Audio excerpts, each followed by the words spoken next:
Hello, everyone, and we are starting a new book today, or it's the sequel to the one that we just finished, which was Among the Hidden.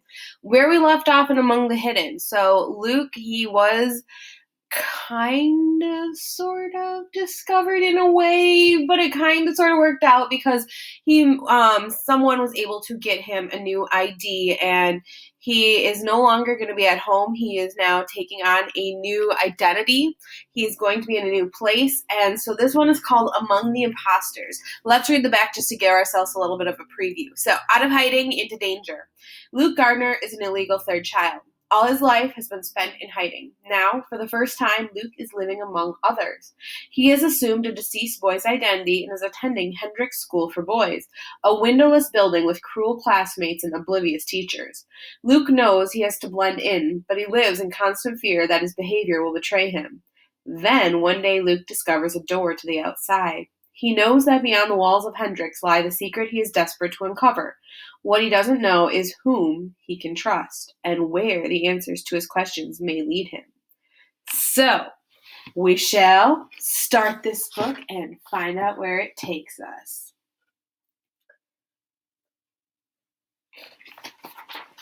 So, let's see. Chapter 1. Sometimes he whispered his real name in the dark, in the middle of the night. Luke. My name is Luke. He was so sure no one could hear. His roommates were all asleep, and even if they weren't, there was no way the sound of his name could travel even the short distance to the bed above or beside him. He was fairly certain there were no bugs on him or his room. He'd looked. But even if he'd missed seeing a microphone hidden in the mattress button or carved into the headboard, how could a microphone pick up a whisper he could barely hear himself? He was safe now, lying in bed, wide awake, while everyone else slept. He reassured himself of that fact constantly. But his heart pounded and his face went clammy with fear every time he rounded his lips for the U sound instead of the fake smile of the double E in Lee, the name he had to force himself to answer to now. It was better to forget, to never speak his real name again. But he'd lost everything else. Even just mouthing his name was a comfort. It seemed like his only link now to his past, to his parents, to his brothers, to Jen. By day, he kept his mouth shut. He couldn't help it. That first day, walking up the stairs of the Hendrick School for Boys with Jen's father, Luke had felt his jaw clench tighter and tighter the closer he got to the front door. "Oh, don't look like that, Jen's father," Luke had felt, "don't look like that," Mr. Talbot had said, pretending to be jolly. "It's not reform school or anything." The word stuck in Luke's brain. Reform. Reform. Yes, they were going to try to reform him. They were going to take a Luke and make him a Lee. It was safe to be a Lee. It wasn't safe to be Luke. Jen's father stood with his hand on the ornate doorknob, waiting for a reply, but Luke couldn't have said a word if his life depended on it. Jen's father hesitated, then pulled on the heavy door. They walked down a long hallway. The ceiling was so far away, Luke thought he could have stood his entire family on his shoulders, one on top of the other. Dad and Mother, Matthew and Mark, and the highest one still would barely touch. The walls were lined, floor to ceiling, with old paintings of people in costumes Luke had never seen outside of books. Of course, there was very little he'd ever seen outside of books. He tried not to stare, because if he really were Lee, surely everything would look familiar and ordinary, but that was hard to remember. They passed a classroom where dozens of boys sat in orderly rows, everyone facing away from the door. Luke gawked for so long that he practically began walking backwards. He'd known there was a lot of people in the world, but he'd never been able to imagine so many all in one place at the same time. Were any of them shadow children with fake identities, like Luke? Jen's father clapped a hand on his shoulder, turning him around. "Ah, here's the headmaster's office," Mr. Talbot said heartily. "Just what we were looking for." Luke nodded, still mute, and followed him through a tall doorway. A woman sitting behind a mammoth wood desk turned their way. She took one look at Luke and said, "New boy?"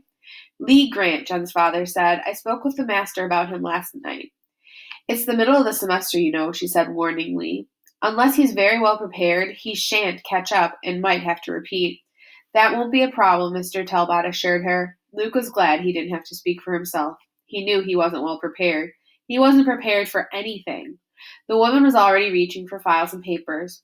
"His parents faxed in his medical information and his insurance standing on his academic records last night," she said, "but someone needs to sign these."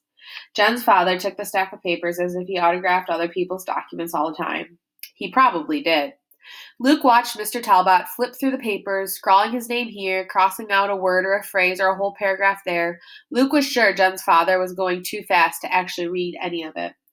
And that was when the homesickness hit Luke for the first time. He could just picture his own father peering cautiously at important papers, reading them over and over before he even picked up a pen.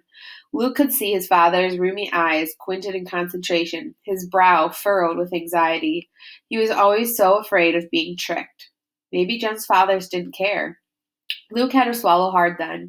He made a gulping noise, and the woman looked over at him. Luke couldn't read her expression. Curiosity? Contempt? Indifference? He didn't think it was sympathy. Jen's father finished then, handing the papers back to the woman with a flourish. "I'll call a boy to show you to your room," the woman said to Luke. Luke nodded. The woman leaned over a box on her desk and said, "Mr. Dirk, could you send Raleigh Sturgeon to the office?" Luke heard a roar along with the man's reply. "Yes, Miss Hawkins," as if all the boys in the school were laughing and cheering and hissing at once. Luke felt his legs go weak with fear. When this Raleigh Sturgeon showed up, Luke wasn't sure he'd be able to walk. "Well, I'll be off," Jen's father said. "Duty calls." He stuck out his hand, and after a moment, Luke realized he was supposed to shake it, but he had never shaken hands with anyone before, so he put out the wrong hand first.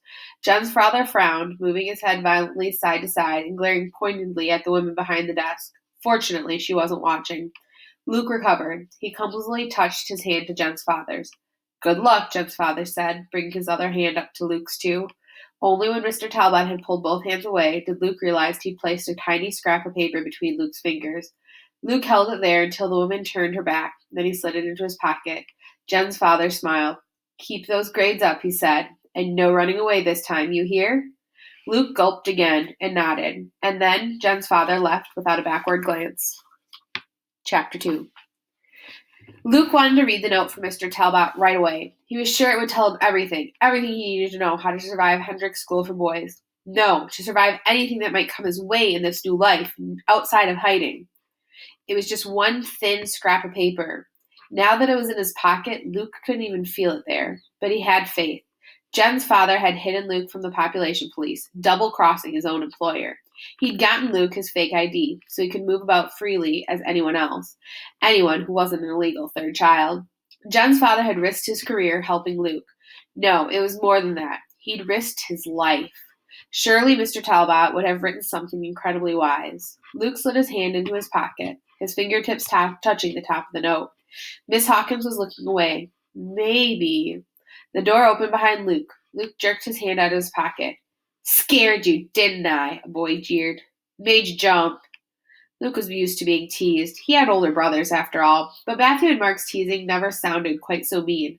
Still, Luke knew he had to answer. "Sure, I'm jumpy like a cat," Luke started to say. It was an expression of his mother's. Being cat jumpy was good, like being quick on his feet. Just in time, Luke remembered he couldn't mention cats. Cats were illegal, too. Outlawed because they might take food that was supposed to go to starving humans back home. Luke had seen wild cats a few times, stalking the countryside.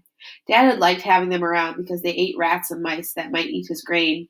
But if Luke was really Lee Grant, filthy rich city boy, he wouldn't know a thing about cats, jumpy or otherwise. He clamped his mouth shut, closing off at his "sure" in a wimpy hiss. He kept his head down, too scared to look the other boy right in the eye. The boy laughed, cruelly. He looked past Luke to Miss Hawkins. "What's wrong with him?" the boy asked, as if Luke weren't even there. "Can't talk or something?" Luke wanted Miss Hawkins to stick up for him, to say, "He's new. Don't you remember what it's like?" But she wasn't even paying attention. She frowned at the boy. "Rolly, take him to room 156. There's an empty bed in there. Just put his suitcase down. Don't waste time unpacking. Then take him back to Mr. Dirk's history class with you. He's already behind. Lord knows what his parents were thinking." Rolly shrugged and turned around. "I did not dismiss you," Miss Hawkins shrieked. "May I be dismissed?" Rolly asked mockingly. "That's better," Miss Hawkins said. "Now go on, you." Luke picked up his suitcase and followed, hoping Rolly's request for dismissal would work for both of them. Either it did, or Miss Hawkins didn't care. In the hallway, Rolly took big steps. He was a good head taller than Luke and had longer legs. It was all Luke could do to keep up, what with his suitcase banging against his ankles.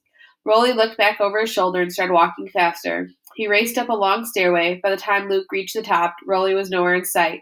Boo! Rolly leaped out from behind the newel post. Luke jumped so high he lost his balance and teetered on the edge of the stairs. Rolly reached out, and Luke thought, "See, he's not so bad. He's going to catch me." But Rolly pushed instead. Luke fell backwards. He might have tumbled down all the stairs, except that Rolly's push was crooked, and Luke landed on the railing. Pain shot through his back. Rolly laughed. "Got you good, didn't I?" he said. Then, strangely, he took Luke's bag and took off down the hall. Luke was afraid he was stealing it. He galloped after Rolly. Rolly screamed with laughter manically. He was not what Luke had expected. Rolly dodged around a corner and Luke followed him. Rolly discovered a secret about Luke's bag that Luke had missed. It was on wheels, so Rolly could run at full speed with the bag rolling behind him. He careened his way this and that, the bag zigzagging from side to side. Luke got close enough to tackle if he wanted, but he hesitated. If the bag had been full of his own clothes, all the hand-me-down jeans and flannel shirts he'd gotten after Matthew and Mark outgrew him, he would have leaped. But the bag held barren clothes, stiff shirts and shiny pants that were supposed to make him look like Lee Grant instead of Luke Gardner. He couldn't risk ruining them. He focused on Rolly instead. Instinctively, Luke drove over the bag to catch Rolly's leg. It was like playing football. Rolly fell to the ground with a crash. "Just what's the meaning of this?" a man's voice boomed above them. Rolly was instantly on his feet. "He attacked me, sir," Rolly said. "I was showing the new boy his room, and he attacked me." Luke opened his mouth to protest, but nothing came out. He'd learned that from Matthew and Mark. Don't tattle. The man looked dismissively from Rolly to Luke. "What's your name, young man?" Luke froze. He had to stop himself from saying his real name automatically. Then he had a split second of fearing he wouldn't be able to remember the name he was supposed to use. Was he taking too long? The man's glare intensified. "Lee Grant," Luke finally stammered. "Well, Mr. Grant," the man snapped, "this is a fine way to begin your academic career at Hendrix. You and Mr. Sturgeon each have 2 demerits for this disgraceful display. You may report to my room after the final bell to do your time." "But, sir, I told you," Rolly protested. "He attacked me." "Very well, Mr. Sturgeon. Make that 3 demerits for each of you." "But," Rolly was undeterred. 4. Rolly was going to complain again. Luke could tell by the way he was standing, but the man turned away and began walking down the hall as if Rolly and Luke were both too unimportant to bother with, and he'd wasted enough time already. Luke's head swam with questions. What were demerits? When was the final bell? Where was this man's room? Who was he anyway? Luke tried to muster up the nerve to call after the man or to ask Rolly, which seemed even more dangerous. But then he was blindsided with a shove that sent him crashing into the wall. "Fun roll!" Rolly exploded. Luke slumped against the wall. His shoulder throbbed. Why did Rolly seem to hate him so much? "Well, come on, you little ex-nay," Rolly taunted. "Want to get demerits from Mr. Dirk, too?" He stepped backwards, tugging at Luke's suitcase. Then he shoved it through a nearby doorway. Luke looked up and saw 156 etched on a copper plaque on the door. Relief overwhelmed him. Finally, something made sense. This was his room. The rest of the day would be horrible. He already resigned himself to that. But eventually it would be night, and he'd be sent to bed, and he could come to this room and shut the door. And then he could read the note from Jen's dad. Or if he didn't get a chance to read it before bedtime, come nightfall, he'd know everything and be safe alone in his own room. Imagining the heaven that awaited him in only a matter of hours, he got brave enough to peek around the corner. The room held 8 beds. 7 of them were made up, with rich blue spreads stretched tautly from top to bottom. Only one, a lower bunk, was covered just by sheets. Luke felt as desolate as that bed looked. He knew it was his, and he knew he wouldn't get to be alone in this room. He probably wouldn't be safe either, not if any of his 7 roommates were anything like Rolly. He edged his hand into his pockets, his fingers brushing the note from Jen's dad. What if he just pulled it out and read it, right now, in front of Rolly? He didn't dare. The way the last 10 minutes had gone, Rolly would probably rip the note to shreds before Luke had even completely had it out of his pocket. And Jen's dad had acted like it was a secret. If Miss Hawkins wasn't supposed to see it, there was no way Rolly could be trusted. Rolly hit Luke on the shoulder. "Tag, you're it!" he hollered and took off running. Panicked, Luke chased after him. Chapter 3. Luke managed to keep up with Rolly only because Rolly slowed to a dignified walk when he began passing classrooms instead of sleeping corners. But it was a fast, dignified walk, and Luke was terrified that Rolly might dart around a corner unexpected and disappear. Then Luke would be totally lost, so Luke dared to jog a little, hoping to keep pace. A tall, thin man with skimpy mustache came out of one of the rooms as Luke passed by. 2 demerits, young man, he said to Luke. No running allowed. You know the rules. Luke didn't, and he didn't have the nerve to say so. Rolly smirked. The thin man went back into his classroom. Luke knew he'd have to risk asking Rolly a question. What he began, but just then Rolly opened a tall wooden door to one side of the hall and slipped through. Luke's reflexes weren't fast enough. The door shut behind Rolly, and then Luke had to fumble with the knob. It was ornate and gold and had to be turned further to the right than all the doorknobs at home. Home. For the second time in less than an hour, Luke was overcome with an almost unbearable wave of homesickness. Stupid, Luke chided himself. How could you be homesick for doorknobs? Blinking quickly, he shoved on the door and gave way. Blindly, he stepped in. He was at the back of a huge classroom. Boys sat in a row upon row upon row, dozens of them. It seemed to Luke all the way to the front of the room. There, the tall, thin man who had just given Luke demerits was writing on the wall. Or was it the same man? Luke squinted, confused. Oh, there was a door at the front of the room, too. That was the door the man had used. But had Luke and Rolly really walked so far between the doors? Suddenly, Luke wasn't sure of anything. Luke scanned the row of boys in front of him, looking for Rolly. He was supposed to stay close to Rolly, so that's what he would do. But now he couldn't even remember if Rolly had brown or black hair, short or long, curly or straight. He'd really never looked that closely at Rolly, just followed him and gotten beat up by him. Any of the heads in front of him might belong to Rolly. The man at the front of the class turned around. And the Greeks were? Sit down, he interrupted himself impatiently. And that's where we'll stop for today. So we shall continue. What is this school going to be like? What are the other boys going to be like? And what's this note say? We will find out next time. Have a great day, guys. Bye.